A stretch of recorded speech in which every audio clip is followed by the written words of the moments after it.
Mine Right. pretended to do therapy. And I remember he would say that he was meeting with a therapist. And the long and short of it is it turned out it was like a friend's boyfriend was a therapist and they used to party together. And it has nothing to do with therapy. And I caught him because he said something about doing therapy on a Saturday night at 8 o'clock. And I was like, what? I don't know a single therapist that works at that hour. When the narcissist begs you to stay and claims they have never loved you more as the relationship is failing, is that real love? That's the question Lisa and I tackled today in this episode of Breaking Free from Narcissistic Abuse.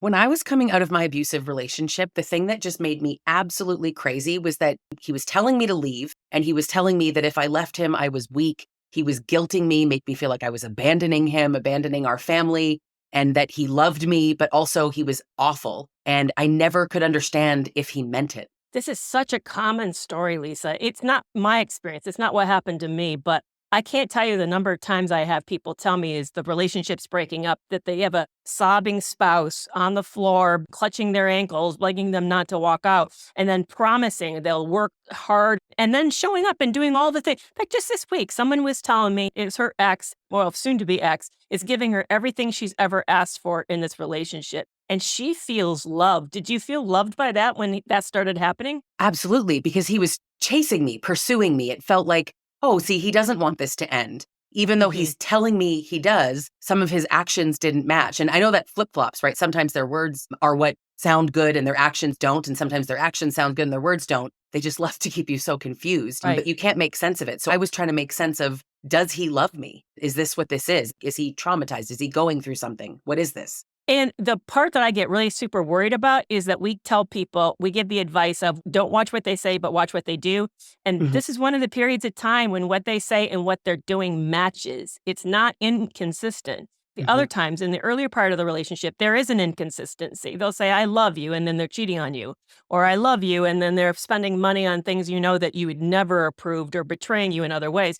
This is a period of time where the actions and what's being said actually lines up. Yeah, maybe I did have a phase of it, but it didn't look quite like what you just described. Mine was more, I'm trying to change, I'm going to therapy, I'm doing all this hard work, coming home and talking about therapy, waking up in the morning and having him in a chair across the room, reading books, showing me the underlining of the book, reading it aloud, processing how he felt about what he read. I mean, that looks like change, right? That looks like somebody who's doing a lot of hard work. So I thought, oh, okay, he's saying he wants to change. He says he wants this to work. He's doing work. Is he working? And yeah, it does really feel compelling. And it is what I wanted. And that was super hard because I don't know how it was for you, but that was a stage in my relationship in which people already knew a lot of bad stuff had happened and they wanted me out. I mean, I had a lot of people invested in me leaving and I felt bad. I felt like a weak person for not leaving.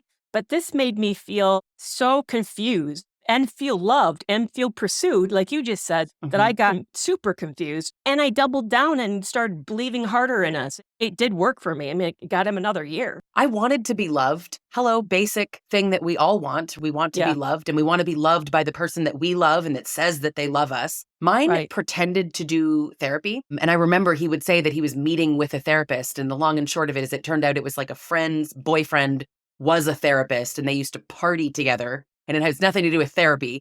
And I caught him because he said something about doing therapy on a Saturday night at 8 o'clock. And I was like, what? I don't know a single therapist that works at that hour. And I realized it was partying. It wasn't. He just happened to be a therapist. But in proximity.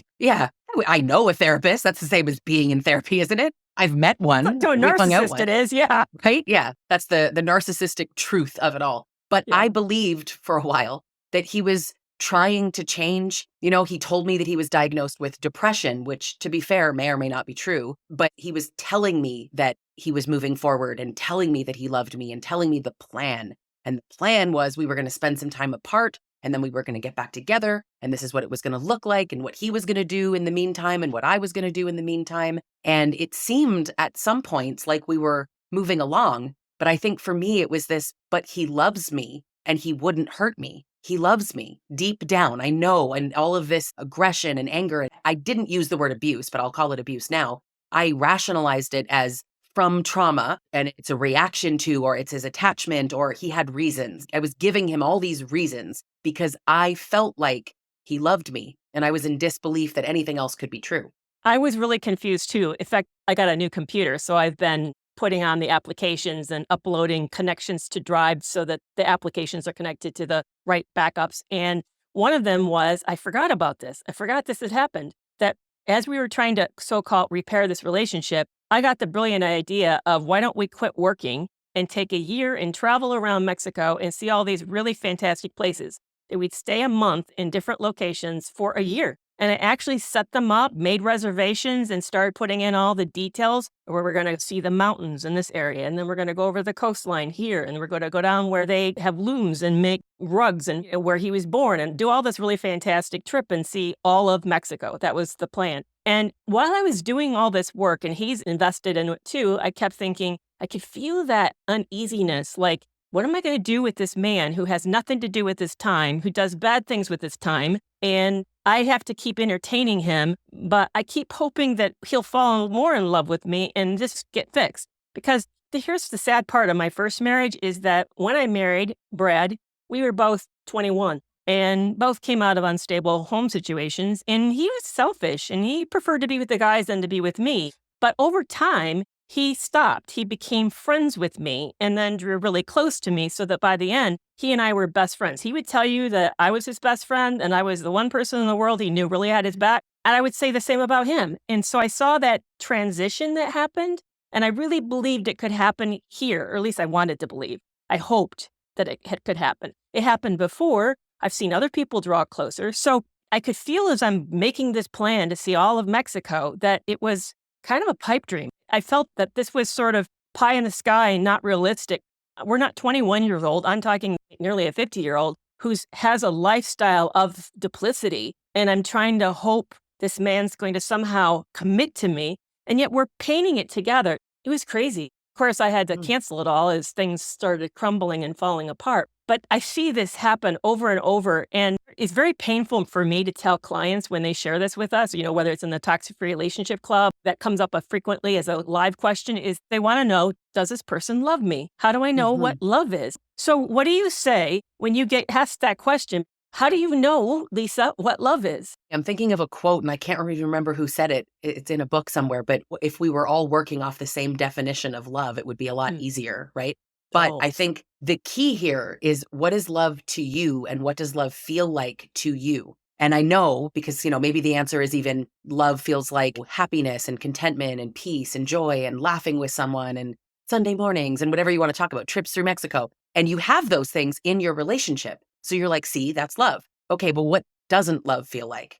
And then you can start describing all of the abusiveness. Can those two things coexist? Now, love isn't perfect and love might not be the most completely stable thing, but I will tell you that love is not, I love you, I hate you, a push, pull, hot and cold constantly. Love is not sweeping mood swings and walking on eggshells. None of that is love. And I think objectively, I knew that the whole time. And I think objectively, most of my clients know that as well. Yeah. But it's the confusion.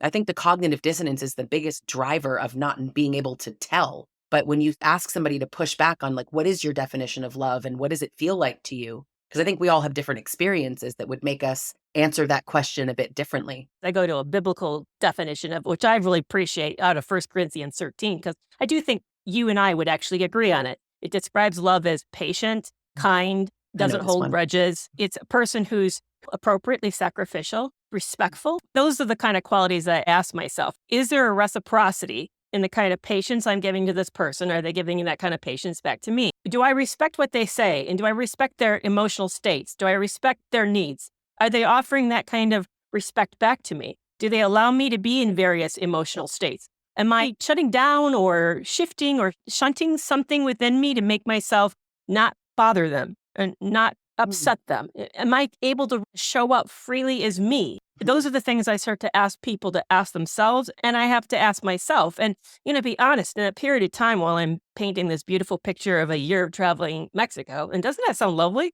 Let's travel Mexico for a year and stay a month in these different exotic locations. Was he patient with me? No. Still coercive control was happening. He was still watching TV till 3 a.m. in the morning and then setting the alarm at 6 a.m. in the morning. When I got upset or heard about something, Did he create space for that for me? No. Was the rage still happening on the road where I was literally having to look at my phone because otherwise I was afraid for my life? The way he was like tailgating people and stopping in front of people and pissing them off? Yeah, he was still doing that. So there was still all of this chaos, all of this drama and fear in my life. So no, there wasn't that kind of sensitivity that would have said, yes, he's giving this back to you. Listen, this is a person who betrayed you multiple times, not once, not just because it was a fluke. It was a way of life for him. And he still does not allow you to have any reaction to that. You have been completely blank about what you've survived. That's not love. I'm fitting into a box so that I don't upset this person. And that's the worst part. Like, you feel like you have to be something in order to earn that love. But simultaneously, I have a lot of clients that say they've never felt more loved during that time where he's left or you've left and he's begging you back, because it's these big sweeping gestures. I think it's kind of maybe reminiscent of the beginning of the relationship when you did really feel so loved. But there's this belief that there's an epiphany that happens when you leave, and then they finally realize what they had the whole time. And you just needed to show them that you were serious. And so it ends and they want you back. You're getting the promises and the therapy that you asked for and the anger management that you asked for. And often we tell them you need to do A, B, C, and then they do those things. And then you don't feel like those things are authentic, or you feel like you're questioning, are you really getting something out of this? Are you really changing? And they get mad and say, like, I'm doing the things, nothing I ever do is good enough for you. Right. And then you feel guilty. This is just the same old story. But how can you tell if it's authentic when you are so blinded by the fact that you feel so loved by this chase? Yeah, and we want that love and we deserve that love. And that is not a weakness. And I get angry with anybody that wants to say that it is, because complete independence is a form of hyper-independence. It is alienation from others. Tell me any research that says that that's healthy. There is nothing Zero. that says alienation and isolation is healthy. So it's ridiculous to say, well, if you just don't need them, then you're a healthy person. So we need that interconnectedness. But the best advice I think came from, and it was from, you've talked about him a lot, and that's mental healness, Lee Hammock. He said this a couple of years ago, and I love it. I urge people to try this sometimes. I say, what's wrong in this relationship? All the things that are driving you nuts that make you feel like this person doesn't love you. Now, I urge people to turn them into operable, definable things, meaning measurable things. So don't just say, I hate it when he gets cross with me.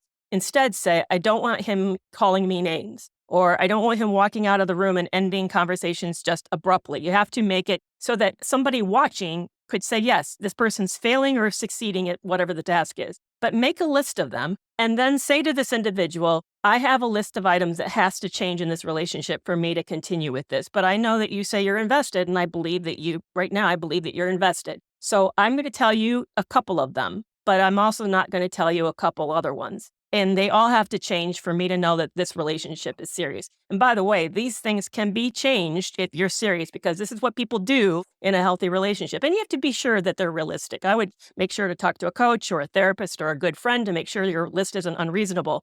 And then set a time limit and make it a while. Don't make it a month from now or 2 weeks from now. Make it like 3 months, 6 months. I would prefer, honestly, 6 months, Same. a while. And one of the known items that you can tell this individual is, if you press me for the unknown items, that's an automatic fail. Yep. I totally agree. And then leave that out there. And then in 6 months, it's almost like you put it in the cookie jar and you leave it alone. And then at 6 months, you open it, you look at that list and said, are these things changed? Do they love you? What is going on with this drama? All of this, I want you, I'm working for you, I've never wanted this more, I'm willing to change stuff. What it really is, it isn't about the loss of us, the loss of you, the loss of me, as much as we want it to be. And man, would I love it to be that. In a healthy relationship, it would be about that. It would be about that. That's why we assume it. What it is, it's the loss of stability and the loss of the assets and the resources that you bring to this relationship. This person isn't ready to end it on your terms. They want it to end on theirs. So the loss of control is driving them nuts. The loss of the access of all the way that you keep this person's life stable on the road, between the lines, not a mess, because they always are making messes. And maybe you also bring other goodies. Like maybe you're bringing a paycheck. Maybe you're also taking care of the kids. Who knows? Maybe you're bringing sex, but you're bringing assets. What this really is, it's protest behavior. It's not, I miss you, I love you. It's not loving behavior. It's protest behavior. It's the same thing that you see as a kid at the checkout grocery line when you're trying to pay for what you just bought and they're melting down wanting the candy bar behind you. It's not that they want you, they want the candy bar. Yeah. And they'll do anything to get it. And we mix that up. But the way to test it is to put it to a test. And I'll tell you, if this person's not sincere, it will fail within a week or two. It won't even take that long for this test to fall apart. That'll be really hard, but I get it. But what you're describing is a change in tactic. Yes. And some people can recognize that. And when a narcissist loses their power over you, they almost feel a little bit helpless. They feel a little bit powerless. They hate that. And so the shift is this tactic of like yelling at you or leaving you is not working anymore. So I have to do something different. Yes. And that's when they throw this love bombing and begging. And then,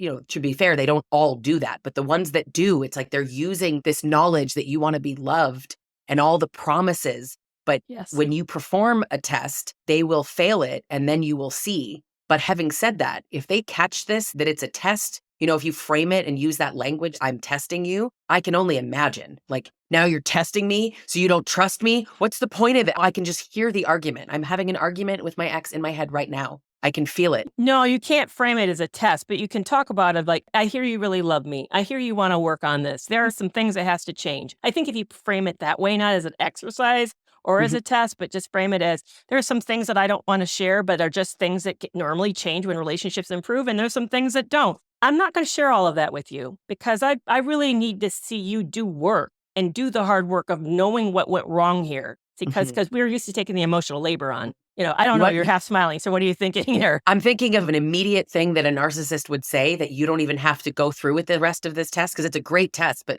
here's how you know they fail immediately. When they say to you, so you're not even going to tell me what I need to do? So you're setting me up to fail. Immediately you failed.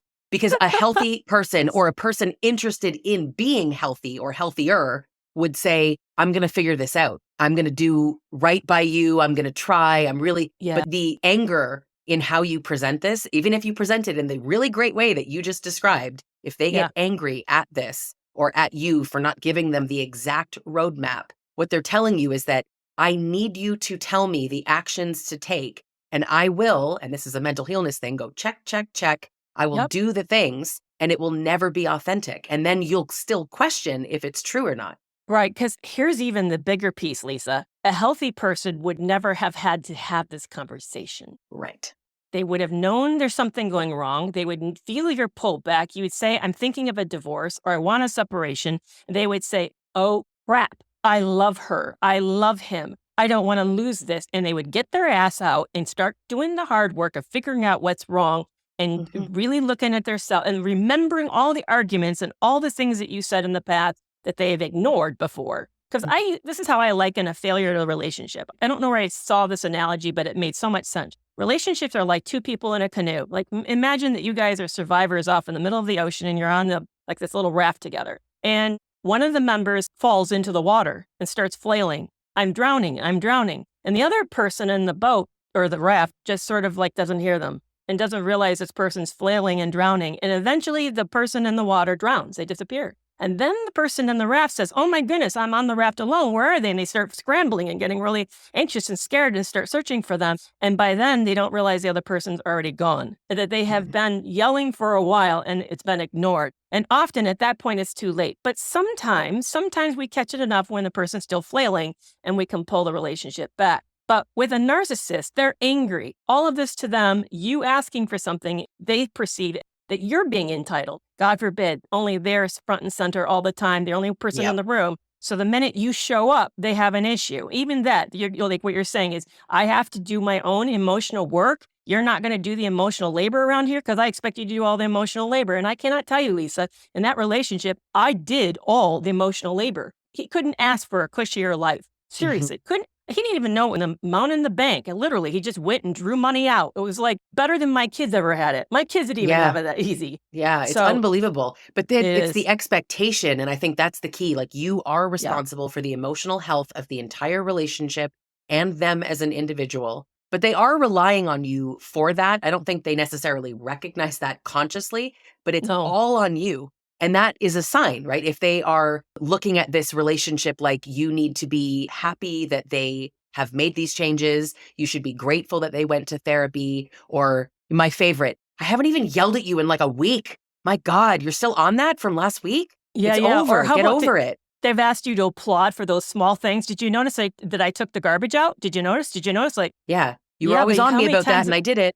I know. Like, and I've never got a comment on the laundry ever. So, Yeah. The yeah. it's always Oh, be yeah. there. So you're going to see that. And I think, is this love? Is that love? Is that a sign of a person who genuinely does love you? I know how much we want to be loved. That is a driver in why we want to believe this. But if you can step back as much as you Yeah. can and really question what's really going on, does this really feel like love? Is this consistent? And I always want to ask, it's a little bit sarcastic, but like, why does it take you leaving to finally have them have this epiphany? I Yes, don't yes, buy because that. even that's a selfish reaction to something. Oh my Mhm. goodness, I'm losing something. That's an inconvenience to me. I don't want to lose that. So now I'm going to start to show up and work. But when they're upset and distressed, that's not enough of a motivation because I don't really, frankly, care that much. That's really what's Yeah. being said. I don't think we actually say that to ourselves, but that's what's being No. said. Yeah. They only care when it now impacts them. They did not Them. Yeah. care when you were crying on the bathroom floor. They didn't care when you were losing your mind. You have all those visions of, especially women who care and they're trying to save their relationship. That's when they're screaming and loud and flipping out. And when they stop caring, they're quiet. Yeah. It's like, why do you wait until the switch flips and we don't care anymore to finally try to get your partner back? Because it didn't matter to you until it affected you. That is a massive sign of selfishness and entitlement. It really is. Let's jump over to the podcast extra today and talk about how to know what real love is, because we didn't answer that question. You circled it several times, but you and I didn't get into that. But let's jump into the fan mail.